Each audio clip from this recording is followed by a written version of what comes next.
এজন্য বলি যদি গান শোনা অবস্থায় তোমার মরণ হয়, হারাম জিনিস দেখা অবস্থায় যদি তোমার এই রাতে মরণ হয়, আল্লাহ নবী বলে লা ইয়াজনি জানি হিনা ইয়াজনি ওয়া হুয়া মুমিন। নবী কয় হারাম কাজে লিপ্ত থাকা অবস্থায় যদি কারো মরণ হয়, ওই অবস্থায় ঈমান তার সাথে থাকে না। চুরি করা অবস্থায় ঈমান সাথে থাকে না। জিনা করা অবস্থায় ঈমান সাথে থাকে না। মদ খাওয়া অবস্থায় তার ঈমান সাথে না। গান শোনা অবস্থায় তার ঈমান সাথে থাকে না।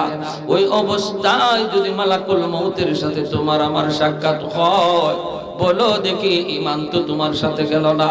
মুসলমানের ঘরে জন্ম নেওয়ার পরও তোমার ঈমান সাথে গেল না রে যুবক। চোখের সামনে কত যুবক কবরে চলে গেল, লেখাপড়ার সাথে কবরে চলে গেল, খেলাধুলার সাথে কবরে শুয়ে রইল। আজকে একটু তাকা।